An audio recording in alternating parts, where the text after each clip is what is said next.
नमस्कार. नमस्कार. सुधारित शेततंत्रज्ञान या युट्यूब चॅनलमध्ये आपलं सर्व शेतकरी बांधवाचं मनापासून स्वागत आणि धन्यवाद. शेतकरी मित्रांनो, आज आपण टेक्निकली गव्हाचं उत्पादन कसं घेतलं पाहिजे किंवा गव्हाचं उत्पादन घेत असताना आपण काळजी कुठली केली पाहिजे की जेणेकरून आपल्याला जास्त उत्पादन कसं गव्हाचं घेता येईल किंवा एक किंवा दोन फवाऱ्यामध्ये गव्हामध्ये जास्त उत्पादन कसं करता येईल आपल्याला, ह्याच्यावर एक आपण थोडी चर्चा करणार. एक अनुभव शेतकरी आपल्याकडे आहेत, प्रगतशील शेतकरी आहेत. शेतकरी आपण बघत असं आपल्याकडे सर्वांकडे गव्हाची लागवड झालेली आहे. महाराष्ट्रामध्ये भरपूर ठिकाणी गहू आहे. आज जर बघितले गव्हाचे भरपूर असे वाण आहेत मार्केटमध्ये, परंतु आपल्या सर्वांना माहिती आहे की आपल्या सर्वांच्या आवडीचं वाण जर म्हणलं तर 2189 आहे.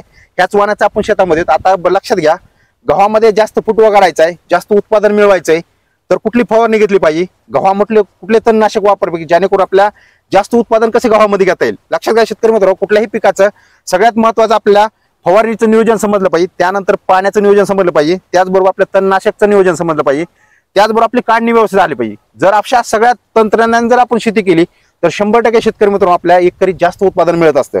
परंतु आपल्या शेतकऱ्यांकडे ह्या बाजू कुठेतरी कमी पडतात, त्याच्यामुळे आपल्या शेतकऱ्याला जास्त उत्पादन गव्हासारख्या पिकामध्ये घेता येत नाही किंवा कुठल्याही पिकामध्ये घेत नाही. परंतु ह्या बाजू समजून सांगण्याचं काम आपण एक ऑनलाईन जगामध्ये युट्यूबच्या मार्फत आपण एक शेतकऱ्यापर्यंत अगदी बांधामध्ये वापरले गेले तंत्रज्ञान तुमच्यापर्यंत कसं आणता येईल, जे की युट्यूबच्या मार्फत ऑनलाईन जगामध्ये कसं आणता येईल, याच्याच विषय प्रत्येक पिकाचं आपण मार्गदर्शन तुम्हाला देतो. ऊसाचं देत असतात, हरभरा पिकाचं देत असतात, गव्हाचं देणार आहोत आपण किंवा कुठलंही पीक असो तुमचं कांदा पीक असो, अशा सर्व पिकावर आपण सविस्तर अशी माहिती जी की शेतकऱ्यांनी प्रॅक्टिकली आपल्या शेतामध्ये केलंय की आपण कसं विज्ञान साधता येईल, शेतकऱ्यांनी प्रॅक्टिकली केले आणि विज्ञानचा कसं सांगड घालता येईल याच्यावर आपण भरपूर अशी चर्चा आणि माहिती आपण शेतकऱ्यांना देत असतो. आज आपण सुधारित शेततंत्रज्ञान या युट्यूब चॅनल अंतर्गत गव्हाचं विक्रमी उत्पादन काढायचं आपल्याला तर कसं केलं पाहिजे त्याचं नियोजन याच्याविषयी आपण माहिती देणार. आज आपल्याकडे गव्हाचे शेतकरी ते थोडा तुम्हाला त्यांचा अनुभव सांगतील. त्याच्यानंतर आपण वैज्ञानिक तत्वावर गव्हाचं कसं काळजी घेतली पाहिजे, पेरल्यापासून किंवा किती फवारण्या केल्या पाहिजे, कुठले खत वापरले पाहिजे आणि कुठली फवारणी घेतली पाहिजे आणि कुठले तणनाशक वापरले याच्यावर सविस्तर अशी माहिती देणार आहे. नक्की आपण व्हिडिओ पूर्ण बघा आणि याच्यामध्ये सगळ्यात महत्वाचं आपण जर व्हिडिओ बघितला तर आपले कमेंट द्या, व्हिडिओ मार्क खाली द्या की तुमचाही अनुभव त्या शेतकऱ्यांनी सांगता आला पाहिजे. तुम्ही सांगा की अशी केली लागवड तर असा फायदा होणार आहे. याच्यामध्ये हजारो शेतकरी बघत असतात आणि हजारो शेतकऱ्यांना एक नवीन अनुभव भेटतात. नमस्कार काका. नमस्कार. आपलं पूर्ण नाव सांगा.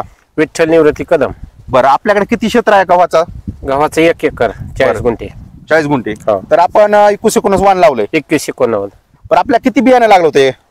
एकरला एक 35 किलो लागले. 35 किलो. हा. आता ही पेरणी पद्धत जी आहे ती कसली पेरणी पद्धत आहे? हे बारक्या ट्रॅक्टरनं 20 इंचीनं पेरलंय. 20 इंची ही सारा पद्धत आहे शेतकरी हा, सारा पद्धत केलंय. सारा पद्धत ह्याचा अर्थ बघा लक्षात घ्या. आपण पारंपरिक पद्धतीने पेरणी करत असतात त्याच्यापेक्षा सारा पद्धत अतिशय उत्तम आहे. हरभरा पिकासाठी उत्तम आहे किंवा ज्वारी पिकासाठी आणि गव्हासाठी आहे. आता लक्षात घ्या, सारा पद्धती सगळ्यात महत्वाचं लक्षात घ्या. तुम्ही जर सारा पद्धत बघितली की 4 साऱ्यांचं आहे. हो. जर तुम्ही अंतर व्यवस्थित राहिले झाडामध्ये आणि फुटव्याची संख्या जास्त आहे काका लक्षात घ्या.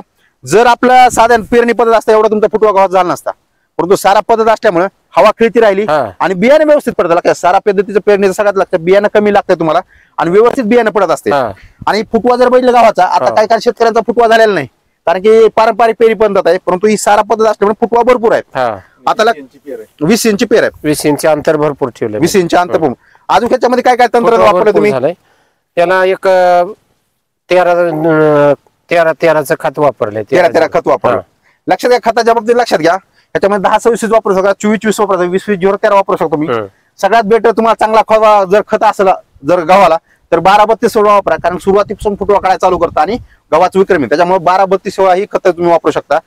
आता लक्षात घ्या, आता तुमची पेरणी झाली, पेरणी झाल्यानंतर 15 दिवसानंतर आता पेरणी झाल्यानंतर 15 दिवस गव्हाला तुमचे झाले. पहिले आता तुम्ही ओलून पेरलं होतं, कसं पेरलं होतं? कोरड्यालाच पेरलं पण स्प्रिंकलरनं भिजविलं. आता लक्षात घ्या, सगळ्यात महत्वाचं पेरणीचे एक तंत्र काकाने त्यांचा अनुभव चांगला आहे. लक्षात घ्या, गव्हाला थोडं ओलवून रान पेरा कारण की लवकर उगवण क्षमता वाढते. जर तुम्ही नंतरही ओलवलं तरी चालतंय, परंतु लक्षात घ्या, आता गव्हाला सगळ्यात मोठा इफेक्ट होतो पाण्याचा. जर गव्हाला जास्त पाणी झालं तर गव्हाची सुरुवातीला मर व्हायला चालू होती. काकाने व्यवस्थित पाणी दिले त्याच्यामुळे त्यांची 0% मर आहे. परंतु भरपूर शेतकऱ्यांचा असा प्रॉब्लेम आहे की गहू भरपूर असं स्प्रिंकलर जे आहे स्प्रिंकलरनं आपण जास्त पाणी दिलेलं आहे, त्यांचं उगवण क्षमता लवकर झालेली नाही आणि सुरुवातीला गव्हाचे 100% मला जास्त फोन शेतकऱ्याचे आले, गहू आमचा ओलवला होता, मी जास्त किती वेळ पाणी सोडलं तर ते म्हणे मला 8 किंवा 10 घंटे पाणी सोडलं. असं कधीही पाणी देऊ नका गव्हाला. तुम्हाला कमीत कमी 3 ते 4 घंटे पाणी द्यायचं. आता याची जमिनीची अवस्था प्युअर काळीची जमीन असेल तर 3 ते 4 घंटे पाणी दिले तरी बस होत तुम्हाला. परंतु जर मुरमाड जमीन असेल तर तुम्हाला 4 ते 5 घंटे पाणी द्यावा, परंतु 8-8 घंटे तुम्ही पाणी देऊ नका. त्याच्यामुळे लोकांना गव्हाचं जास्त मर झाले, परंतु या काकांनी पाणी व्यवस्थित दिलं त्याच्यामुळे त्यांची मर नाही. त्यामुळे पाण्याचंही संशोधन लक्षात ठेवा. आता लक्षात घ्या, पेरल्यानंतर पहिल्या 15 दिवसाच्या आतमध्ये किंवा 15 दिवसानंतर तुम्हाला तणनाशक मारायचे. आता तणनाशक कुठलं मारलं पाहिजे की बेटर रिझल्ट असेल, सगळं तण मरतील. आणि तण लक्षात घ्या, सगळ्यात पिकामध्ये तण 2 ते 3 पानावर असल्यानंतर तणनाशक मारल्यानंतर 100% आपल्याला रिझल्ट भेटतो काका, बरोबर आहे काका? हो, बरोबर. परंतु लहान असलं की जळते लवकर. लहान जितकं असेल तितकं लवकर जळते. ओलीमध्ये फवारणी केल्यानंतर जास्त जळते. हा, काकाचा अनुभव लक्षात, जितकं तुमचं रान ओल असेल तितकं तणनाशकचा रिझल्ट जास्त येतो. आता लक्षात घ्या, सगळ्यात महत्त्वाचं तणनाशक कुठले मारले पाहिजे गव्हामध्ये? SMS नावाने भेटतंय, विल्लूड केमिकलचं आहे, SMS नावाचं आहे. 8 ग्रामची पुडी असते, 8 ग्रामचा पुडा आहे. एक करी त्यात 5 किंवा 6 पंप करू शकतो तुम्ही. त्याच्यामध्ये विल फॉप नावाची एक पुडी भेटते, ही 10 ग्रामची पुडी असेल किंवा विल फॉप एक पंपाला एक पुडी टाकायची तुम्हाला. आणि हे 2 तणनाशक जर मारले, एकत्रित मिक्स करून तणनाशक जर मारले, एक करी 5 किंवा 6 पंप मारले. आता हे लक्षात घ्या, किती दिवसापर्यंत मारू शकतो तुम्ही? 15 ते 1.5 महिन्यापर्यंत तुम्ही मारू शकतो, म्हणजे पोटरी अवस्थेच्या अलीगड. 1 महिना 5 दिवस झालेला. हा, 1 महिना 1.5 महिन्यापर्यंत तुम्ही मारू शकता, म्हणजे की पोटरी अवस्था, जोपर्यंत पोटऱ्यामध्ये गहू येत नाही, म्हणजे फुलोरा अवस्था येत नाही, त्याच्या आधी तुम्ही तणनाशक मारू शकता. आता याच्यामध्ये सर्व तण मरून जातील. आता दुसरं लक्षात घ्या, खताच्या बाबतीत काका सांगितले, आता फवारणी गव्हाला कुठली गेली पाहिजे? सगळ्यात महत्वाची फवारणी काका. हो. गव्हाला आपल्याला चांगलं विक्रमी उत्पादन मिळतं, फवारणी महत्वाची असते. सगळ्यात महत्वाची आपल्याला गव्हाला जर बुरशीजन्य रोगाचा अटॅक जास्त असतो, म्हणजे तांबेरा वगैरे तुम्ही बघत असाल, त्याच्यानंतर मर वगैरे चालू असते काही जण गव्हात जास्ती अति पाणी झाल्यामुळं, किंवा मूळकूच असते गव्हाला, आणि पाणी करपल्यासारखं. काका तुमचा अनुभव माहिती आहे ना, पिवळे पानं पडते. मग अशा वेळेस तुम्ही लक्षात घ्या, जर तुमचा गव्हा 1.5 महिन्याच्या आतमध्ये असेल तर एक युरियाचा पोतं तुम्ही टाकू शकतो, एक करिया अर्ध पोतं युरियाचं टाकू शकता तुम्ही. नसेल तर तुम्हाला फवारणीमध्ये काय घ्यायचं लक्षात घ्या, फवारणीमध्ये तुम्हाला 12 खत घ्यायचे, तुम्हाला पंपाला 100 ग्रॅम घ्यायचंय. त्याच्यानंतर बुरशीजन्य रोगावर नियंत्रण करण्यासाठी तुम्हाला वेल एक्स्ट्रा काका स्वतः वेल एक्स्ट्रा प्रोडक्ट वापरेल. काळोखी पाण्याची साईज चांगली होती तुम्हाला, आणि सगळं मुळीपर्यंत काम करते. त्याच्यानंतर 30-10 खत वापरू शकता, किंवा 12 चांगला खत आहे, तुम्ही 12 वापरू शकतो, 30-10 वापरू शकतो. आणि वेगवेगळे खताचे ग्रेड आहे, तुम्ही कुठलेही वापरू शकतो. आता सगळ्यात महत्वाचं आळी आणि बाकी ह्याच्यावर तुम्हाला साधं इमामॅक्टिन घ्यायचंय, इमॅक्टो नावाने भेटते तुम्हाला, एक 10 ग्रॅम पंपाला वापरायचंय. अशा प्रकारे 1 किंवा 2 फवारणीमध्ये तुम्हाला गव्हाचं विक्रम होतं. आता गव्हाची दुसरी फवारणी कधी केली पाहिजे? गव्हाची दुसरी फवारणी तुम्हाला जर करायची असेल तर गहू तुमचा 2 महिन्याच्या पुढे गेलेला असावा, किंवा 1.5 महिन्याच्या पुढे असावा, पोटरी अवस्था चालू असावी, म्हणजे दाण्यांची साईज चाल भरायला असावं. अशा वेळी तुम्हाला दुसरी फवारणी. आता दुसरी फवारणी घेत असताना सगळ्यात महत्वाची कुठली फवारणी गेली लक्षात घ्या, सगळ्यांनी लक्षात घ्या. सगळ्यात महत्वाचे शेतकरी, आपल्या दाण्याची साईज चांगली बनवायची, ह्यासाठी 0.34 खत घ्यायचे किंवा 43 खत घ्यायचे तुम्हाला. त्याच्यानंतर तुम्हाला बुरशीजन्य व इतर रोगाचं नियंत्रण करण्यासाठी साधं बुरशीनाशक वापरायचे. त्यासाठी तुम्हाला डायमोक्झा एक घ्यायचं तुम्हाला बुरशीजन्य रोग नियंत्रण करण्यासाठी.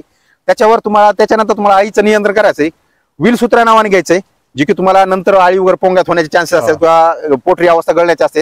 ही जर तुम्ही तिन्ही जर कॉम्बिनेशन करून वापरलं तर 100% लक्षात घ्या शेतकरी, मग एकरी तुमचा एकंदरीत चांगला उतार. आता काका तुम्हाला किती गहू निघतं एकरी तुम्हाला आतापर्यंत निघाला? एकरी 15 निघतो. 15 क्विंटल निघते विक्री. 15 क्विंटल. आता लक्षात घ्या 15-16. आता काय शेतकऱ्याचं जर मी विक्रमी उत्पन्न बघितलं 20 क्विंटलच्या पुढे किंवा 25 क्विंटलच्या पुढे आहे काय शेतकरी. याचं कारण एकच की टेक्निकली बाजू समजून सांगतात, पाण्याचं व्यवस्थापन व्यवस्थित करतात, खताचं व्यवस्थापन व्यवस्थित करतात, त्याचबरोबर फवारणी व्यवस्थित करतात. अशा प्रकारे जर तुम्ही शेतकरी मित्रांनो केलं 100% गव्हाचं तुम्हाला 20 ते 25 क्विंटल उत्पादन निघेल. आता जे शेतकऱ्यांनी नवीन गहू लावलाय अशी तंत्रज्ञान काकाचा अनुभव तुम्ही सांगितलं, या काकाने तुम्हाला सांगितलं, मीही तुम्हाला तंत्रज्ञान सांगितलं, शेतकी तंत्रज्ञान सांगितलं, गव्हाचं कशी फवारणी केली पाहिजे, कुठले खत वापरले पाहिजे, किती पाणी दिलं पाहिजे, हे जर तंतोतंत जर पाळलं तर 100% तुम्ही 20 ते 25 क्विंटल एकरी उत्पादन काढू शकतो गव्हाचं. अजून जर याच्यावर काही शंका असेल किंवा मला गव्हाचं चांगलं उत्पन्न मिळवायचं, आपलं प्रॅक्टिकली तुम्हाला माहिती असेल की आपल्या युट्यूबच्या चॅनलच्या मार्फत तुम्ही स्वतः कॉल करू शकता. कॉल करा, नवीन शेतकरी बघत असले तुमचे कमेंट टाका, तुमच्या गव्हाचा अनुभव काय, तुमच्या गावाला कुठले प्रॉब्लेम येतात, जर कुठला जर प्रॉब्लेम असेल तर आपण त्याला प्रत्येक प्रॉब्लेमला सोल्युशन कसं देता येईल ह्याच्यावर आपण चर्चा करत असतो. आणि तुमचाही अनुभव सांगा. आणि जे नवीन शेतकरी आपल्या चॅनलला बघत आहेत त्यांनी नक्की सबस्क्राईब करा आणि माहिती घ्यायचा प्रयत्न करा आणि माहिती घेऊन पिकाचं उत्पादन वाढवा. आपण सर्वांनी आपल्या चॅनलला बघत असतात त्याबद्दल धन्यवाद. आता आमच्या काकांनी आपल्या चॅनलला वेळ दिल्याबद्दल धन्यवाद. धन्यवाद.